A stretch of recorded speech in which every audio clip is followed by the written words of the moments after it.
I'm going to go ahead and actually take a look at this problem using the algebra first, and then we'll use that to build the graph.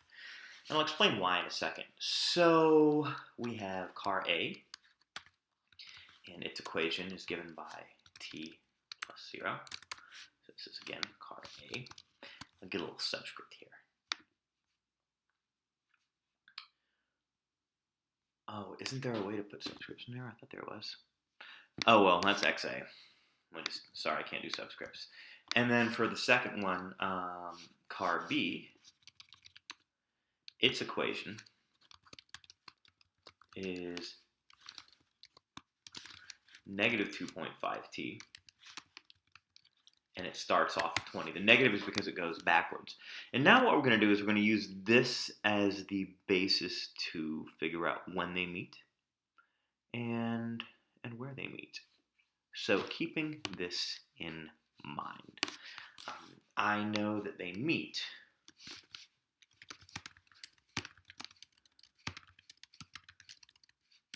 at the same point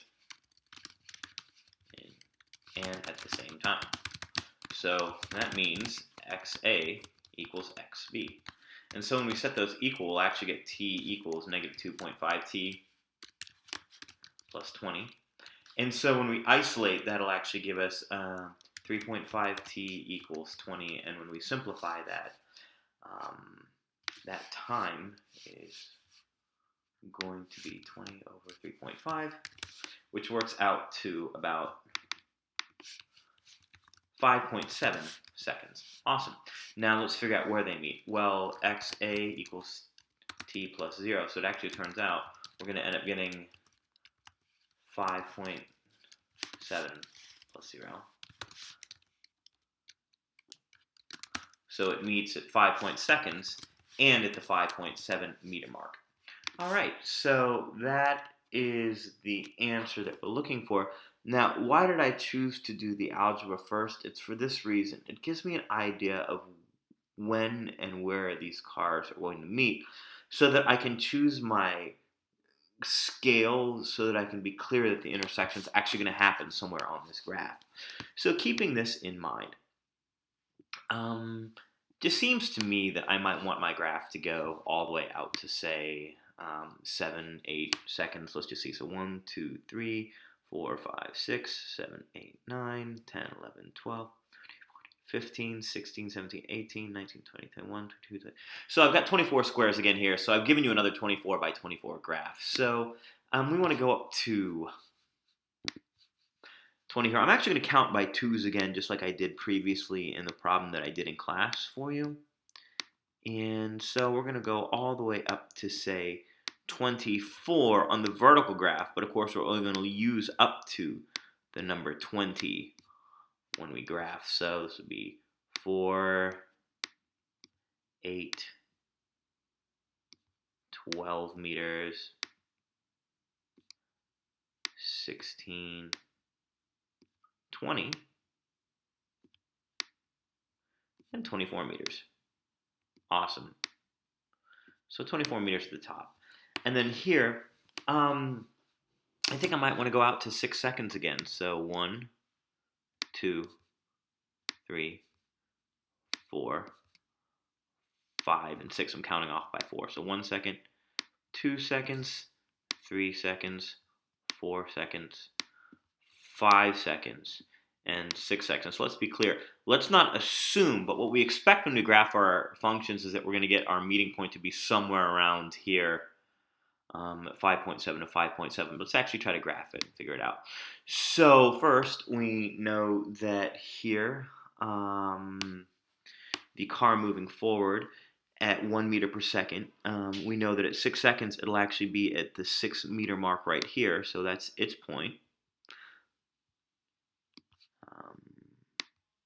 And so that's for the first car. So I could actually, if I wanted, go ahead and draw its graph. Let's see if this works. If it doesn't, I'll just go back to trying to sketch it in. So that one actually kind of worked. What do you know? All right, so there's one graph. And you know what? This may not work out, but I'm going to try to trace over it. That was a disaster. Forget it. I'm not going to try to trace over it. Good try. Now, for the second graph, I know that after I've got a 0.5 here, so after 4 seconds, let's say, where would I be? So negative 2.5 times 4 plus 20 puts me at the 10 meter mark. So I know that at 4 seconds, I'll be at the 10 meter mark right here.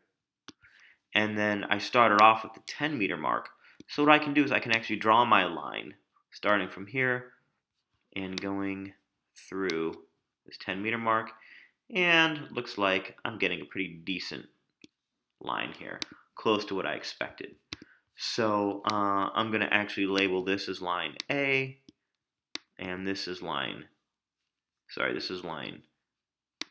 B right here, and this is line A right there. And just to kind of review my work, to graph B, I noted that the car is